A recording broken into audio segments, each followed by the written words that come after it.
Hello students, कैसे हैं? Hopefully अच्छे ही होंगे। ये मैं वीडियो 12th क्लास के लिए मैट्रिक्स एंड डिटरमिनेंट्स का वॉल्यूम 7 लेके आया हूँ। इसमें हमने एक टॉपिक कवर किया है, एरिया ऑफ ट्राइंगल। तो वाकई आपने जो वॉल्यूम 6 तक आपने अच्छी तरीके से देख लिए होंगे और उम्मीद करता हूँ समझ में भी आ गए होंगे। तो कभी भी वीडियो को स्किप करके और फॉरवर्ड करके ना देखें, जिससे कि आपका कोई पार्ट छूट ना जाए। और ये अगर पार्ट छूट जाता है, कोई बीच बीच से आप देखते हैं, तो आपको भी समझ नहीं आएगा और आगे ऑब्जेक्टिव क्वेश्चंस करने में आपको प्रॉब्लम होगी। तो स्टूडेंट्स, मैंने इस टॉपिक एरिया ऑफ ट्राइंगल को कवर किया है। हालांकि एरिया ऑफ ट्राइंगल आप लोअर क्लास में पढ़ चुके होंगे, लेकिन यहाँ हम इसको सॉल्व करेंगे किसकी हेल्प से? डिटर्मिनेंट की हेल्प से। क्योंकि डिटर्मिनेंट अब आपने पढ़ लिया है, तो हम डिटर्मिनेंट की हेल्प से एरिया ऑफ ट्राइंगल कैसे सॉल्व करते हैं, कोलिनियर कैसे सॉल्व करते हैं, इस पर डिस्कशन करेंगे। तो चलिए मेरे साथ देखते हैं इस वीडियो को। यस स्टूडेंट्स, आज हम बात करेंगे area of triangle. Area of triangle आपने जैसे कि लोअर क्लासेस में पढ़ा होगा, 10th क्लास में पढ़ा होगा, लेकिन यहाँ भी हम एरिया ऑफ ट्राइंगल की स्टडी करेंगे। लेकिन हम किसकी हेल्प से करेंगे? डिटर्मिनेंट की हेल्प से करेंगे। क्योंकि हमने डिटर्मिनेंट्स की बहुत सी प्रॉपर्टीज़ की स्टडी कर ली है, तो इसलिए हम अब जो स्टडी करेंगे वो डिटर्मिनेंट की हेल्प से करेंगे। तो जैसे लोअर क्लास में आपने एक फार्मूला पढ़ा था कि अगर हमें कोई भी ट्राइंगल है, उसके हमें तीनों वर्टिसेस गिवन हैं, यानी कि ए हमें दिया है x1 y1 और b दिया है x2 y2 और c दिया है x3 y3। तो हम एक फार्मूला लगाते थे, डेल्टा से रिप्रेजेंट करते थे एरिया ऑफ ट्राइंगल को। ये डेल्टा है, डेल्टा से रिप्रेजेंट करते थे और लिखते थे 1/2 bracket x1 y2 minus y3 plus x2 y3 minus y1 plus x3 y1 minus y2। और इस फार्मूले का यूज़ करके हम x1 y1 और x2 y2 और x3 y3 की वैल्यू लगा देते थे, तो हमें क्या होता था? एरिया ऑफ ट्राइंगल मिल जाता था। लेकिन हम यही चीज़ इस एरिया ऑफ ट्राइंगल को और इजी कर सकते हैं बाय डिटर्मिनेंट्स मेथड। तो जब भी एग्जाम में क्वेश्चन आता है, तो यूजिंग प्रॉपर्टीज़ ऑफ डिटर्मिनेंट या यूजिंग डिटर्मिनेंट का यूज़ करते हुए हमें एरिया ऑफ ट्राइंगल को फाइंड आउट करना चाहिए। अब देखिए आपके जो है डिटर्मिनेंट्स के हेल्प से हम एरिया ऑफ ट्राइंगल कैसे निकालते हैं। मैंने इसी फार्मूले को दोबारा फिर लिखा। Area of triangle delta is equal to 1/2 x1 y2 minus y3 minus x2 y1 minus y3 plus x3 y1 minus y2। क्या करा है हमने? यहाँ से ऊपर वाले से मैंने माइनस को कॉमन कर लिया। ये माइनस जब यहाँ से कॉमन लेंगे तो y1 पहले हो जाएगा, y3 बाद में हो जाएगा। वही वर्क किया है, केवल इतना चेंज किया है इस फार्मूले में। तो ये हो गया माइनस x2 और y1 और y3। फिर मैंने इसको डिटर्मिनेंट फॉर्म में लिखा 1/2 x1 y1 x2 y2 x3 y3, तीनों वर्टिसेस को लिख दिया। और हमें मालूम है कि डिटर्मिनेंट्स कैसी फॉर्म में होती है? स्क्वायर फॉर्म में होती है।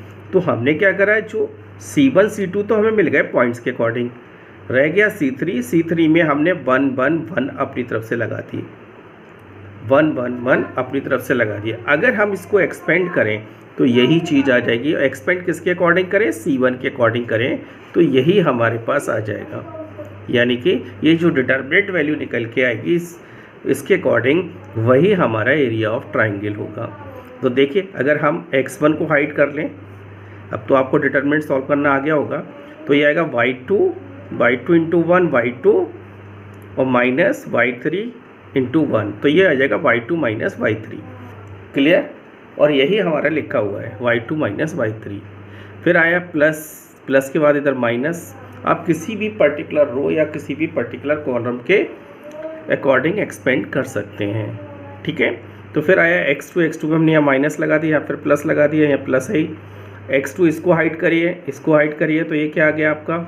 ये आ गया y1 into 1 y1 minus y3 into 1 y3, तो ये हो गया y1 minus y3 plus x3 को हमने हाइड कर दिया, ये हाइड कर दिया, तो y1 इंटू 1 y1 और minus y2 into 1 y2।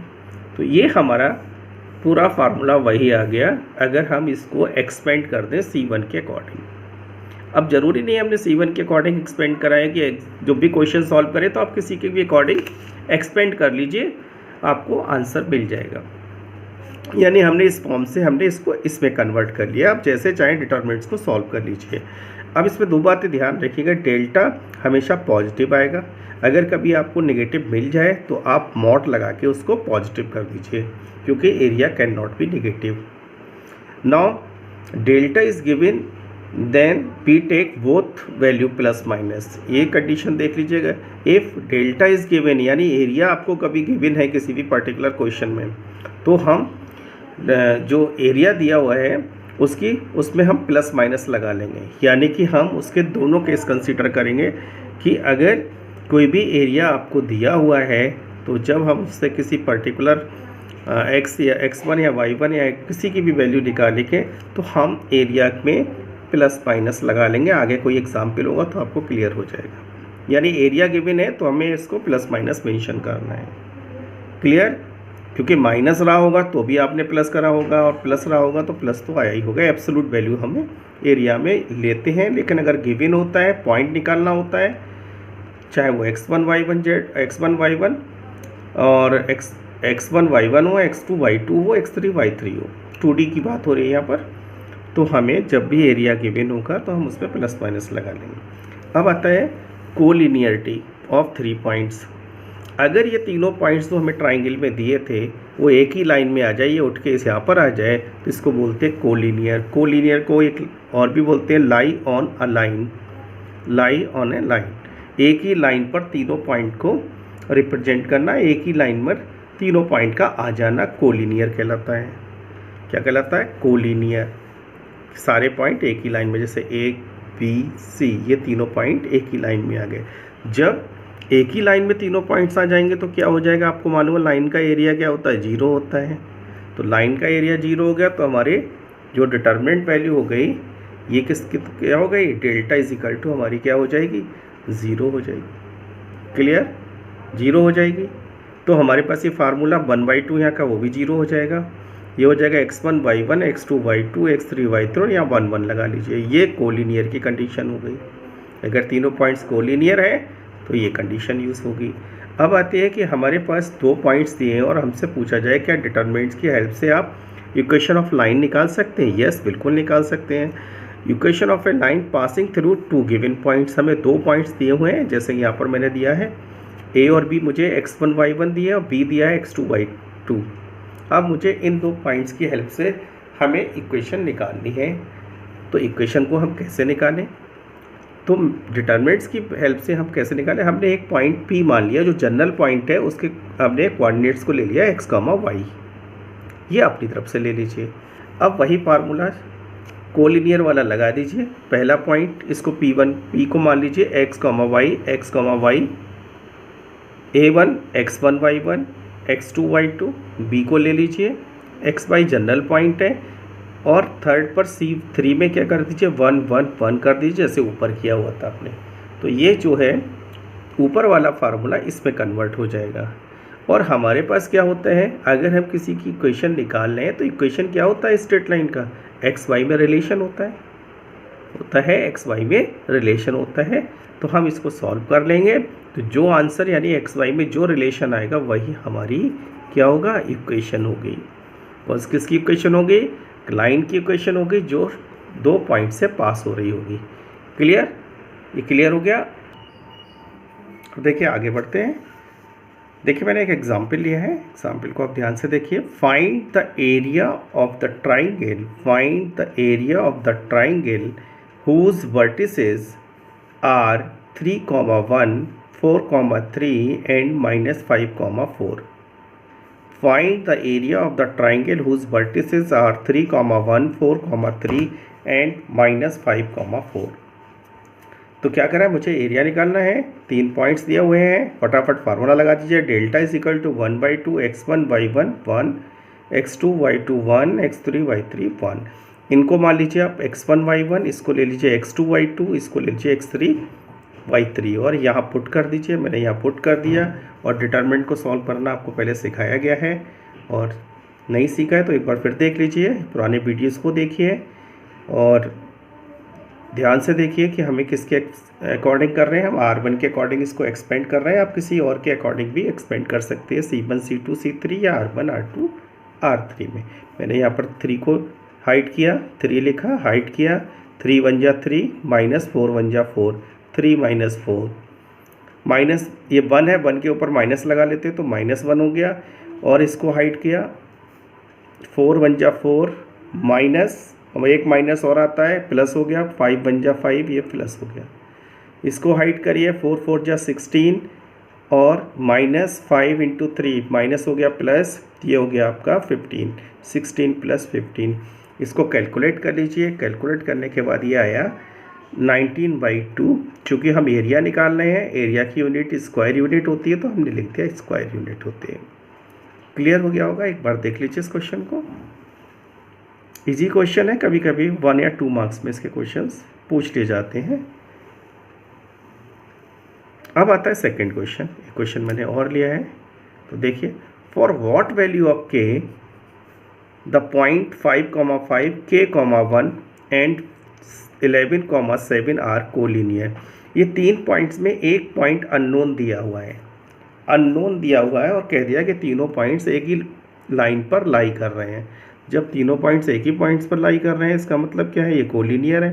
Collinear है तो इनका एरिया क्या होगा, 0 होगा। वही लगा दीजिए कोलिनियर वाला फार्मूला। याद आ रहा है? नहीं आ रहा है तो देखिए, कुछ लोगों को आ गया होगा। x1y1, x2y2, x3y3, और ये 1 1 1 मैंने यहाँ लगा दिए, = 0। ठीक है, क्लियर है? थोड़ा शेड आ रहा होगा इस समय, क्योंकि ये मैं इसको नाइट में रिकॉर्ड कर रहा हूँ, तो लाइट की कुछ इशू हो सकता है, लेकिन मुझे लगता है क्लियर आ रहा होगा। तो इसमें मैंने पुट कर दिया 5 5 1 k1 1 11 7 1। वैसे ही x1 y1, x2 y2, x3 y3, और ये 1 1 1। तो इनमें से इसको आपने ले लिया। ये देखिए, this is x1 y1, this is x2 y2, this is x3 y3। इसमें पुट करिए। अब पुट करने के बाद हमने इसको एक्सपेंड कर दिया। एक्सपेंड करने के बाद जैसे हमने एक्सपेंड ऊपर किया था वैसे ही कर लिया, और यहाँ से k की वैल्यू निकाल ली। जब भी कोलिनियर होगा तो आपका 0 साथ चलेगा। कोलिनियर की कंडीशन होती है कि एरिया हमारा 0 हो गया है। 0 हो गया है तो हमने k की वैल्यू निकाल ली, -7 आया। अब इसको देख लीजिएगा, एक बार सॉल्व करिए खुद से, आपको समझ आ जाएगा। ऐसा कुछ टिपिकल नहीं है, काफ़ी क्वेश्चन हमने सॉल्व कर लिए होंगे। क्लियर है भाई? क्लियर है? पेशेंस के साथ देखिए और समझ में आएगा आपको। अगर आपने सारे वीडियोस ध्यान से देखे होंगे तो आपको समझ आ रहा होगा, लेकिन आप थोड़ा सा जल्दबाजी करेंगे, स्किप करेंगे, तो शायद थोड़ी सी प्रॉब्लम हो सकती है। अगर आपको समझ आ रहा है तो आप इसको आगे बढ़ सकते हैं, और इसी तरीके से बाकी वीडियो देखते रहिए। आगे बढ़ते हैं।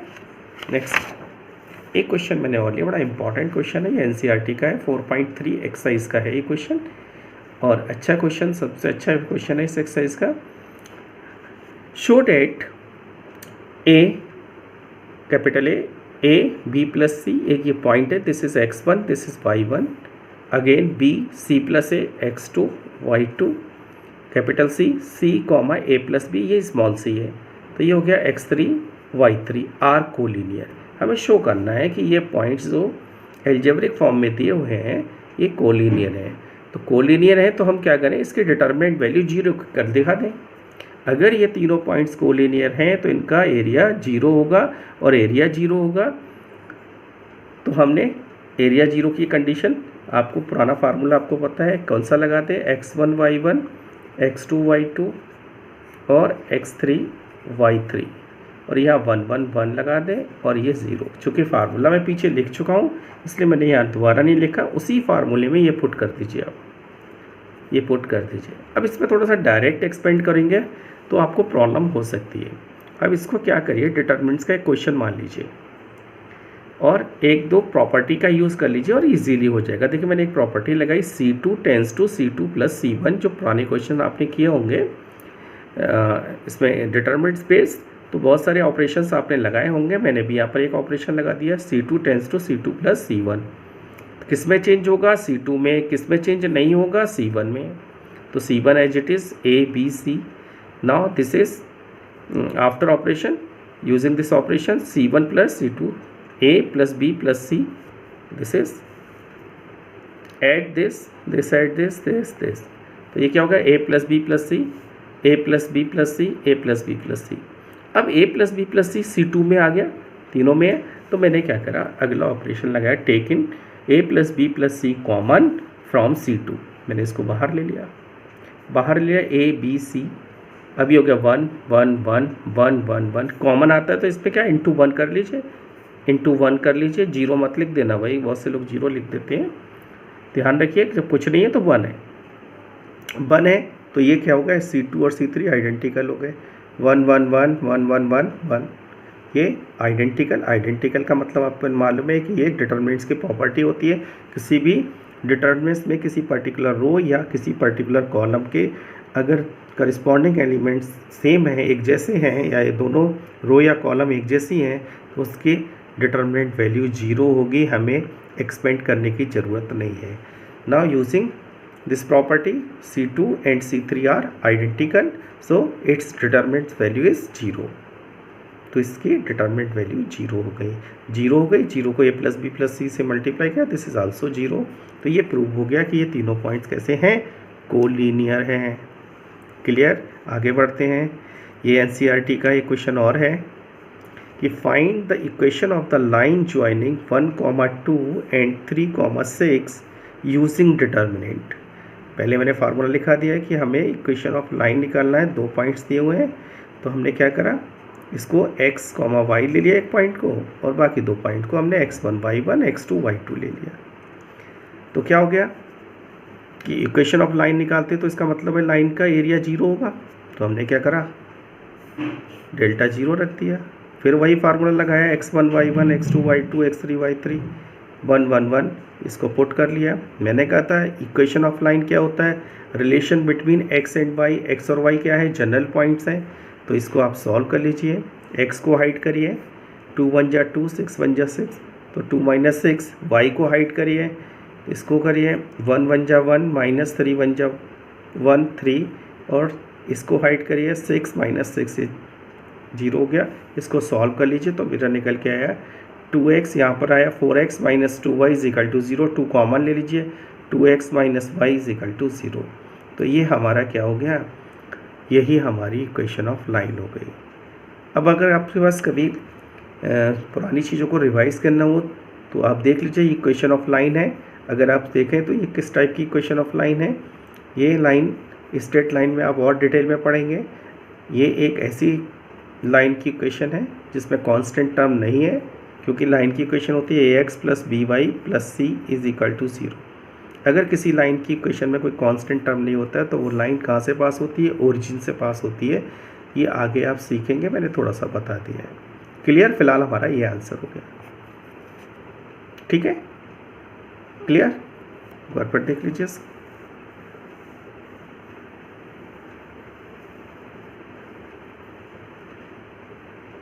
क्लियर हो गया होगा, आगे बढ़ते हैं।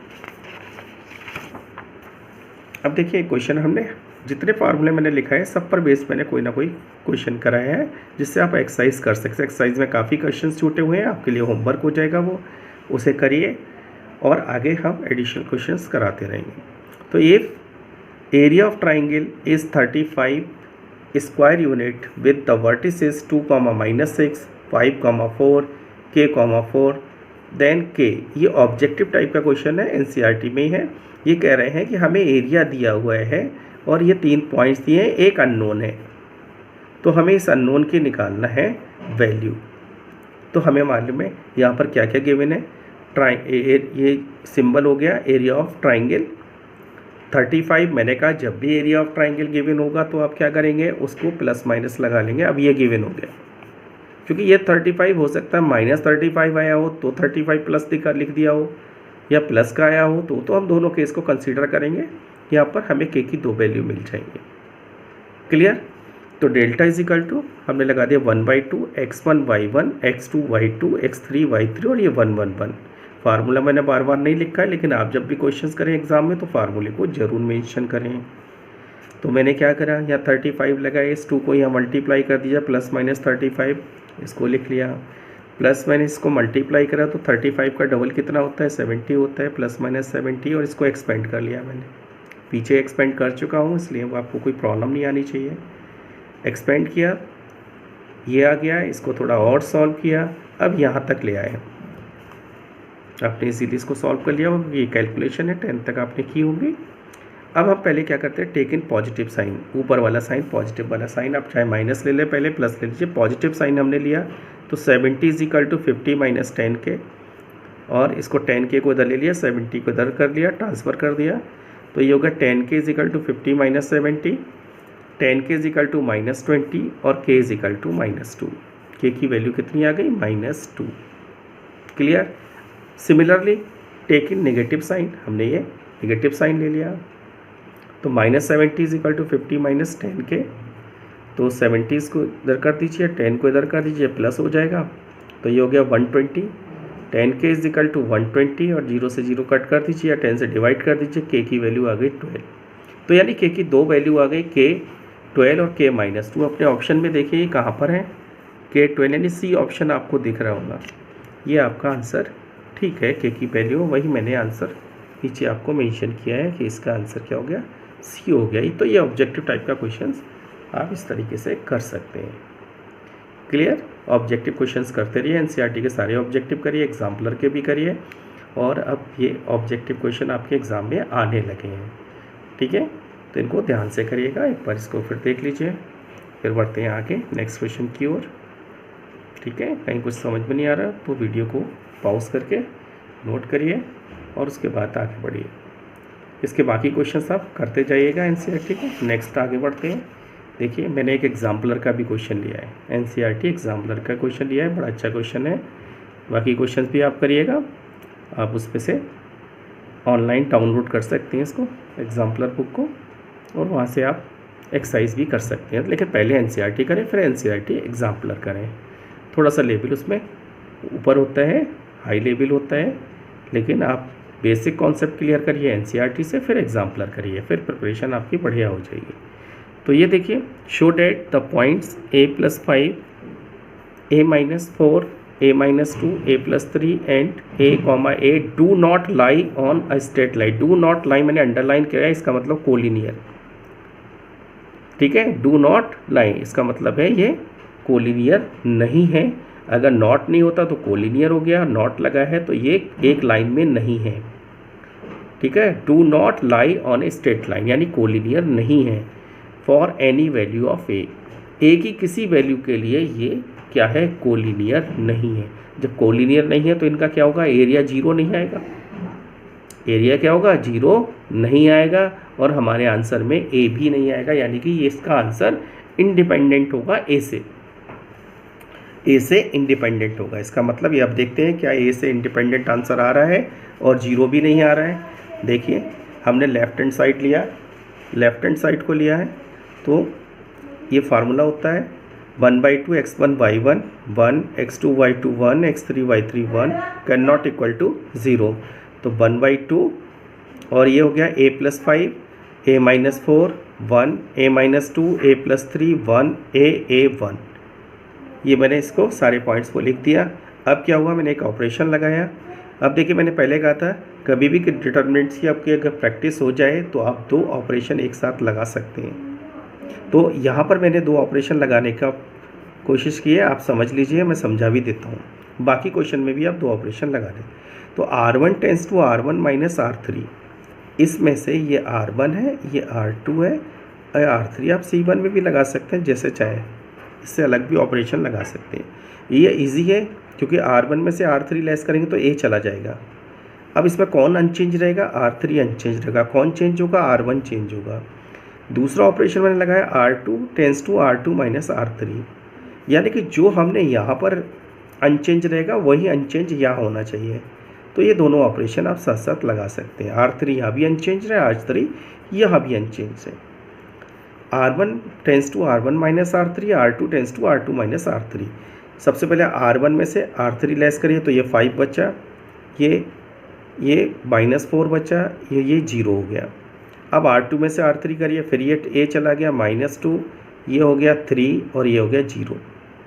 अब मैंने इसको एक्सपेंड किया, देख लीजिए, एक्सपेंड करना आपको आता है। और ये वैल्यू आई 7/2, केवल 7/2, ना तो इसमें ए आया, ये तो यही इंडिपेंडेंट हो गया। अब ए इसमें नहीं है तो ए की तो कोई वैल्यू हो ही नहीं सकती, तो ए तो गया। अब क्या है 7/2, 7/2 आ गया, इसका मतलब ये 0 के इक्वल नहीं होता है 7/2। जब 0 के इक्वल नहीं है तो हम ये कह सकते हैं कि हमें जो 3 पॉइंट्स ये हैं वो क्या है, नॉन कोलिनियर हैं। और ए कुछ भी होता रहे, नॉन कोलिनियर ही रहेगा। ए आप जो चाहे लगा दीजिए, ये पॉइंट्स हमेशा नॉन कोलिनियर ही रहेंगे, यानी कि इनकी डिटरमिनेंट वैल्यू 0 नहीं आएगी। तो ये अब समझ में आ गया होगा, एग्जाम्पलर का क्वेश्चन है और इम्पॉर्टेंट क्वेश्चन है, अच्छा क्वेश्चन है, मैंने लिख भी दिया है कि एग्जाम्पलर का क्वेश्चन है। ठीक है, एक बार देख लीजिए, एक क्वेश्चन मैंने आपके लिए दिया है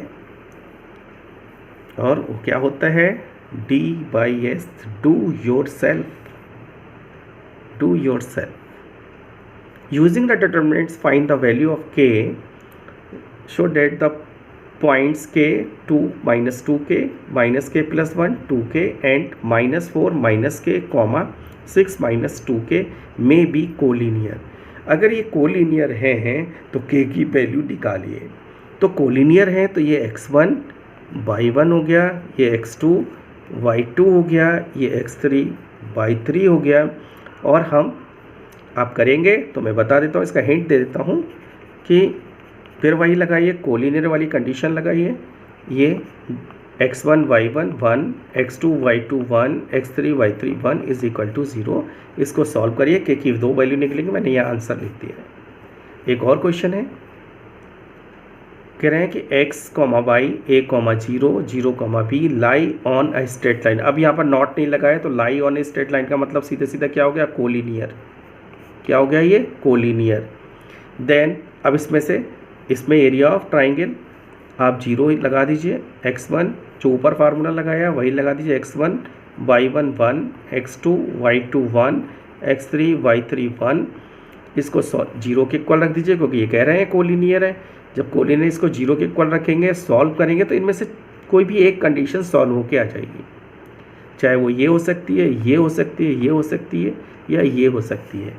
तो ठीक है, इनको सॉल्व करिएगा, उसके बाद आंसर को चेक करिए। हालांकि मैंने आंसर लिख दिया है, आंसर बी है, लेकिन आप इसको पहले सॉल्व करिएगा अपने आंसर से, तभी मिलाइए जब आप इसको सॉल्व कर लें। क्लियर, ये 2 क्वेश्चन आप करिएगा। अब अगर किसी को कोई प्रॉब्लम है स्टूडेंट्स तो आप नेक्स्ट वीडियो में मैं उसको सॉल्व करूँगा, आप कमेंट्स में बता दीजिए। इसको सब्सक्राइब करते रहिए क्योंकि सब्सक्राइब करने से आपको अगले वीडियो की जानकारी तुरंत मिल जाएगी जब भी वीडियो अपलोड होगा। तो ध्यान से इसको देखते जाइए, पेशेंस के साथ आप स्टडी करते जाइए।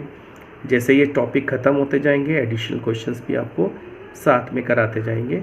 तो पहले एक्सरसाइज को कवर करिए, एक्सरसाइज जब कवर हो जाए तब हम ऑब्जेक्टिव भी क्वेश्चंस करेंगे और एडिशनल क्वेश्चन भी करेंगे। ऑब्जेक्टिव क्वेश्चंस की कोशिश करेंगे सेपरेट वीडियो आपको ऑब्जेक्टिव क्वेश्चंस का देते हैं, क्योंकि ऑब्जेक्टिव क्वेश्चन सब ज़्यादा आने लगे हैं। 20 मार्क्स के तो आपके जो है क्वेश्चंस क्वेश्चन आ रहे हैं, जिसमें कि ऑब्जेक्टिव टाइप में 10 क्वेश्चन, ट्रू फॉल्स और आपको 1 लाइन या 1 वर्ड के क्वेश्चन अब आने लगे हैं। ये बहुत आपके 20 मार्क्स जो हैं बहुत इम्पॉर्टेंट रोल प्ले करेंगे आपके मार्क्स इंक्रीज़ करने में। तो इस तरीके से आप इसकी स्टडी करिए। आगे हम नेक्स्ट वीडियो में नेक्स्ट टॉपिक के वो इंट्रोड्यूस करेंगे। तब तक हंसते रहिए। Bye bye.